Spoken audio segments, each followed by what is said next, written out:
প্রিয় দর্শক সবাইকে স্বাগত জানাচ্ছি এনটিভি নিয়মিত স্বাস্থ্য বিষয়ক আয়োজন স্বাস্থ্য প্রতিদিন অনুষ্ঠানে। আপনাদের সাথে আছি আমি ডাক্তার সামিউল আওয়াল স্বাক্ষর।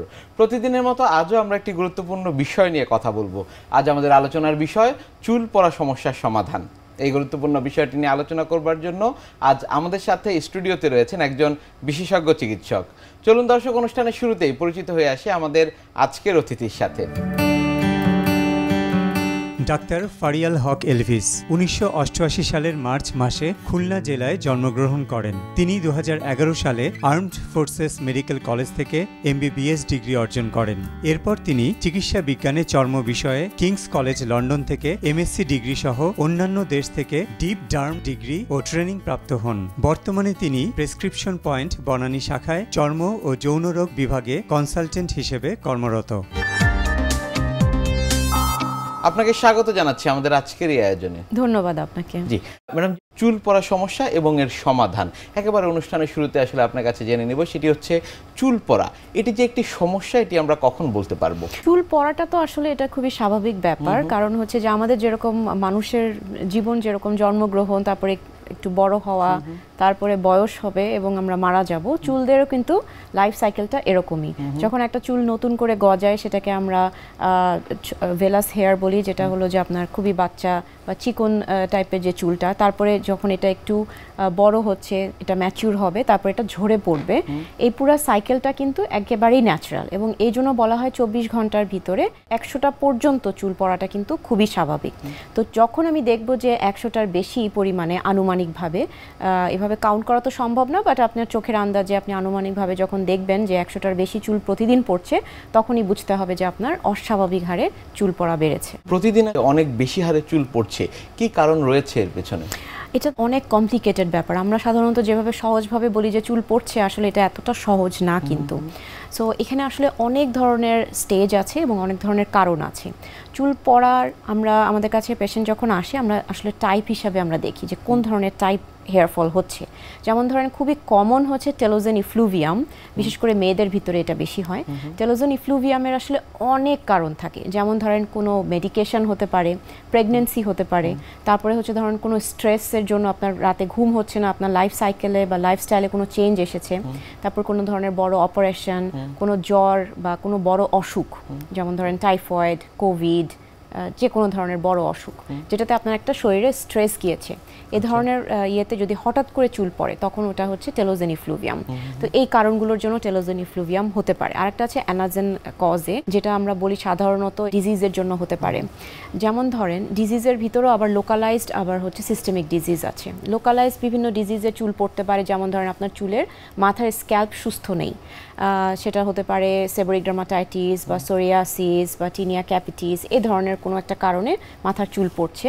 আর হতে পারে সিস্টেমিক কিছু ডিজিজের জন্য, যেমন ধরেন আপনার কোনো অটোইমিউন ডিজিজ আছে, বিশেষ করে খুব কমন হচ্ছে থাইরয়েড হরমোনের ভারসাম্য যদি কোনোভাবে হচ্ছে ডিস্টার্বড হয়, হাইপোথাইরয়েডিজম, হাইপারথাইরয়েডিজম, এই ধরনের কারণে হতে পারে।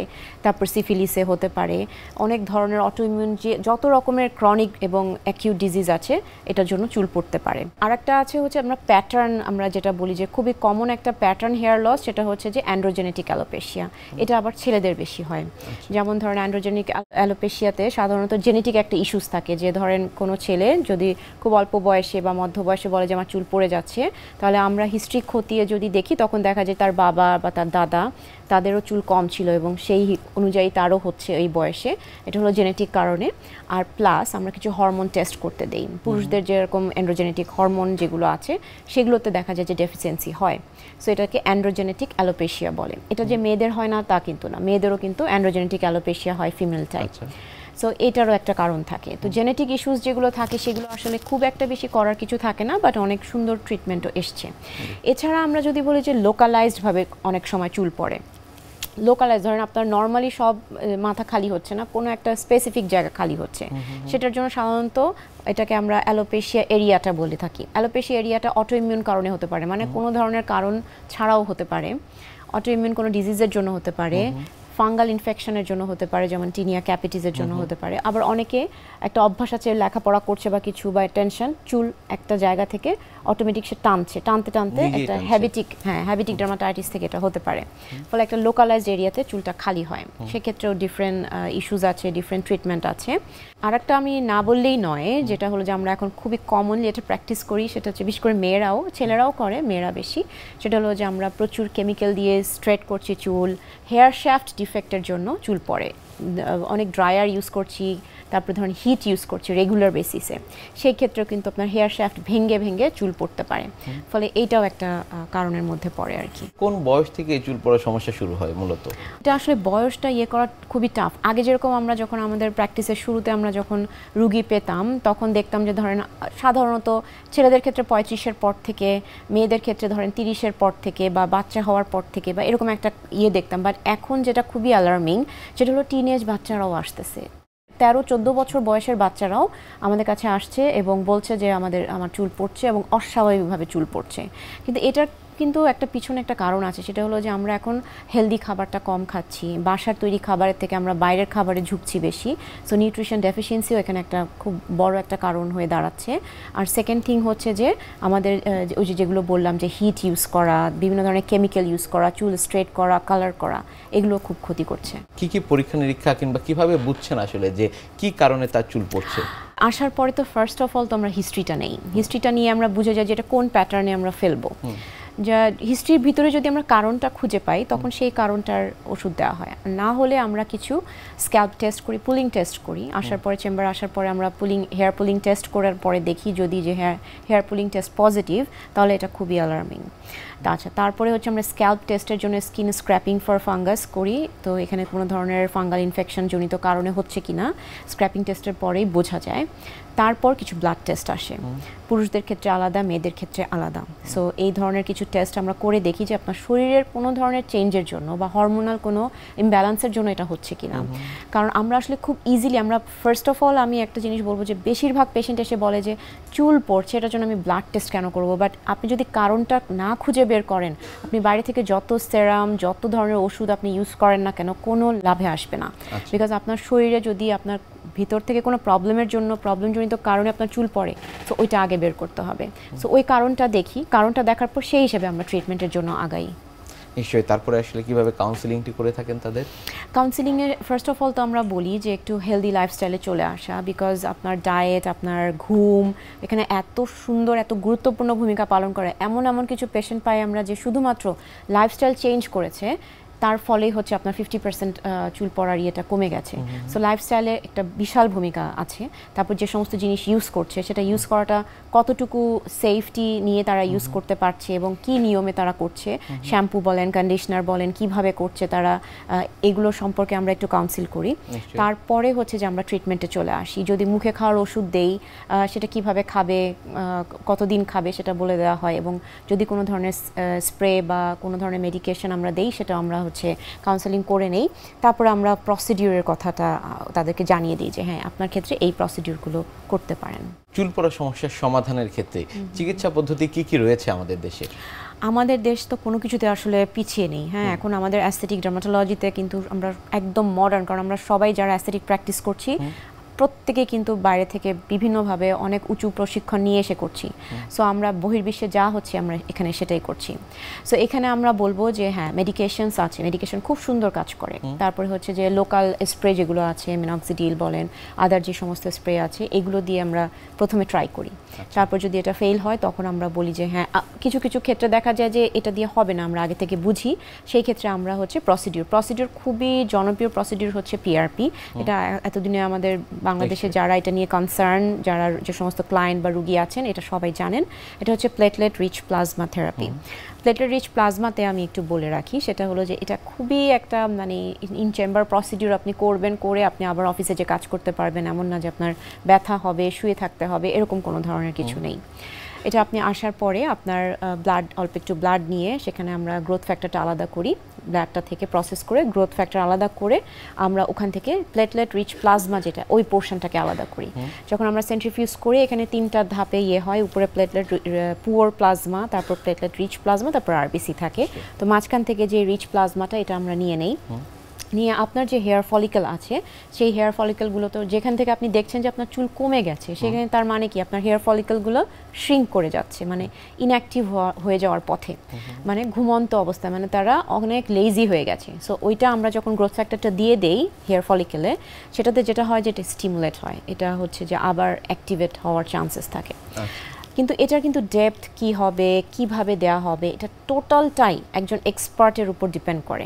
এটা কিন্তু অনেকে আমি এখন শুনছি যে এক্সপার্ট না তাদের কাছে যাচ্ছে, বিভিন্ন ইয়েতে যাচ্ছে, সেন্টারে যাচ্ছে যেখানে কোনো এক্সপার্ট ডার্মাটোলজিস্ট বা এটা নিয়ে প্রশিক্ষণ নাই তার হাতে করছে, তা এটা কিন্তু হিতে বিপরীত হতে পারে। সো আপনি যারা এক্সপার্ট এটার উপরে, যারা অহরহ কাজ করছে অনেক বছর ধরে, তাদের হাতে করতে হবে। আমরা এই পিআরপির এই বিষয় নিয়ে আরো কথা বলবো, তবে ছোট একটি বিরতি থেকে ফিরে এসে। প্রিয় দর্শক, দেখছেন স্বাস্থ্য প্রতিদিন। কথা হচ্ছিল খুব গুরুত্বপূর্ণ একটি বিষয়, চুল পড়া সমস্যার সমাধান নিয়ে। এই বিষয় নিয়ে আমরা আরো কথা বলবো, আরো শুনবো, তবে ছোট একটি বিরতি থেকে ফিরে এসে। ততক্ষণ আমাদের সাথেই থাকুন।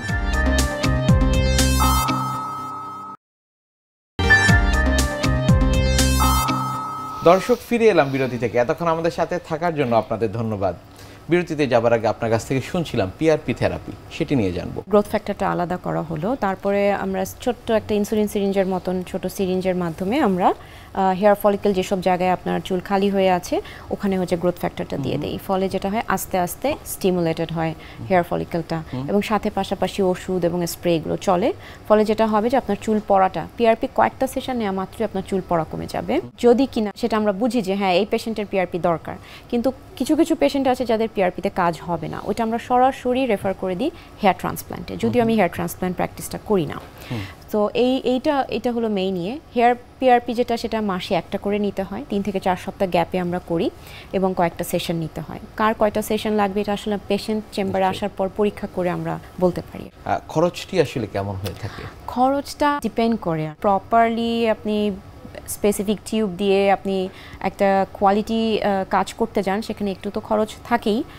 7-8 হাজার, 10 হাজার, 12 হাজার এরকম ধরনের অ্যাপ্রক্সিমেট খরচ থাকে আর কি মাসে, এক একটা সেশনের ক্ষেত্রে। ডেফিনেটলি। পিআরপি থেরাপির সেক্ষেত্রে আসলে কোনো পার্শ্ব প্রতিক্রিয়া রয়েছে কিনা? ধরেন পেশেন্টের ব্লাড নিয়ে, তার ব্লাড থেকে গ্রোথ ফ্যাক্টরটা আলাদা করছি, সেটাই আমরা হচ্ছে আবার স্পেসিফিক্যালি যে সমস্ত জায়গায় আপনার চুল খালি হয়ে আছে আপনার শরীরেই দেওয়া হচ্ছে। সো এখানে কোনো ধরনের পার্শ্ব প্রতিক্রিয়া নেই। কিন্তু ওই যে ফার্স্টে যেটা বললাম যে হ্যান্ড এক্সপার্ট হ্যান্ডে যদি আপনি না করেন, যেই ডক্টরের জ্ঞান আছে, যে পার্সনের জ্ঞান আছে যে আমি কতটুকু ডেপথে গ্রোথ ফ্যাক্টরটা দিলে হেয়ার ফলিকেল স্টিমুলেট হবে বা হেয়ার ফলিকেল পর্যন্ত এটা পৌঁছবে, এই জ্ঞানটা যার আছে তার হাতে কোনো পার্শ্ব প্রতিক্রিয়া হবে না। কিন্তু যদি এমন কোনো হাতে আপনারা করেন যেটাতে আপনার হেয়ার ফলিকেলই ডিস্ট্রয় হয়ে যাবে, সেক্ষেত্রে তো অবশ্যই পার্শ্ব প্রতিক্রিয়া হতেও পারে। চটকদার বিজ্ঞাপন দেখি যে টাক আজি ঢেকে যাক থেকে শুরু করে নানা ধরনের বিজ্ঞাপন রয়েছে। সেক্ষেত্রে আসলে পিআরপি থেরাপি যাদের একেবারে টাক মাথা রয়েছে তাদের ক্ষেত্রে কি কার্যকরী হবে কি? পিআরপি থেরাপি টাক মাথা ঢেকে যাওয়ার জন্য না। পিআরপি থেরাপি হচ্ছে আপনার চুল পড়াটাকে ওইখানে স্টপ করার জন্য, মানে আপনার যা হয়ে গেছে এর থেকে আর ডেটারে আপনার করবে না, এবং এটা আপনাকে মেনটেন করতে হবে। আপনি ধরেন কয়েকটা সেশন পরপর নিলেন, তারপরে আপনাকে হতে পারে যে বছরে 2-3 বার এভাবে মেনটেন করে যেতে হবে যদি আপনার আর্থিক সামর্থ্য থাকে।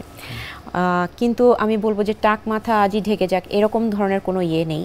হেয়ার ট্রান্সপ্ল্যান্ট এটার ক্ষেত্রে হতে পারে, কারণ হচ্ছে যে ধরেন, কিন্তু আপনার যদি চুল পড়াটাই বন্ধ না হয় তাহলে তো আপনার হেয়ার ট্রান্সপ্ল্যান্ট করে কোনো লাভ হবে না। কারণ আপনি যখন পিছন থেকে হেয়ার এনে সামনে লাগিয়ে হেয়ার ট্রান্সপ্ল্যান্ট অপারেশন, এত বড় একটা অপারেশন করবেন, কিন্তু তারপরেও যদি আপনার চুল পড়ার ইয়েটা কমতে না থাকে, মানে না কমে, তাহলে তো ওই চুলও আবার পড়ে যাবে, তো কোনো লাভ হবে না।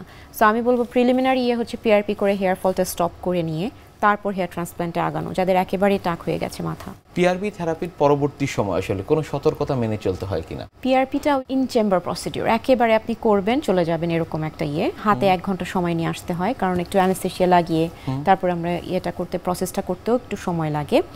আর এর পরবর্তী যে প্রিকশনগুলো, তার মধ্যে ওই 6 ঘন্টা আমরা বলি যে পানি লাগাবেন না, কারণ ওই জায়গাটাতে ফলিকেলে আমরা যখন দিয়ে দিই জিনিসটা, প্লাজমাটা, পানি টানি যাতে না লাগে এটা বলে দেই। আর হচ্ছে আপনার উচিত হচ্ছে 48 আওয়ার্স হলো আপনি হেভি এক্সারসাইজ করবেন না, সাউনা বা স্টিম বাথ বা সুইমিং এগুলো করা যাবে না।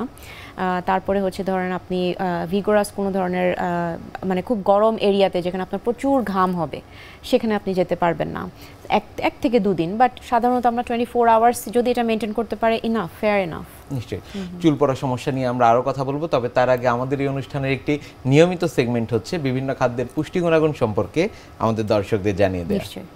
প্রিয় দর্শক, দেখছেন স্বাস্থ্য প্রতিদিন। কথা হচ্ছিল খুব গুরুত্বপূর্ণ একটি বিষয়, চুল পড়া সমস্যার সমাধান নিয়ে। অনুষ্ঠানের পর্যায়ে দেখে নেব বিভিন্ন খাদ্যের পুষ্টি গুণাগুণ সম্পর্কে আমাদের পুষ্টিবিদের কাছ থেকে। চুলের যত্নে চুল ভালো রাখতে গেলে কি ধরনের খাবারে আমাদেরকে অভ্যস্ত হতে হবে, চলুন জেনে নেওয়া যাক। প্রথমেই খেয়াল রাখতে হবে যে আসলে আমাদের খাদ্যাভ্যাসের পাশাপাশি আমাদের লাইফস্টাইল কিন্তু মেনটেন করা খুব জরুরি। কারণ যাদের চুল ঝরে যায় বা পড়ে যায়, পাতলা হয়ে যাচ্ছে, তার পেছনের উৎসটা কিন্তু খেয়াল রাখতে হবে। কারণ যে কোনো ধরনের সমস্যারই কিন্তু উৎস যদি আমরা না জানতে পারি, তাহলে কিন্তু সেই সমস্যার সমাধান করাটা সম্ভব হয়ে ওঠে না। চুল পড়ার কিন্তু অনেকগুলো কারণ আছে। তার প্রথম কারণটা হচ্ছে গিয়ে পেটের যে কোনো সমস্যা। কারণ আমরা যদি পেটে গলযোগ থাকে বা পেটের যদি কনস্টিপেশনের প্রবলেম থাকে, ডায়রিয়ার প্রবলেম থাকে, হজমের সমস্যা থাকে, পেট ফাঁপা বা গ্যাস্ট্রিকের প্রবলেম থাকে, সেখান থেকে কিন্তু চুল ঝরে যেতে পারে।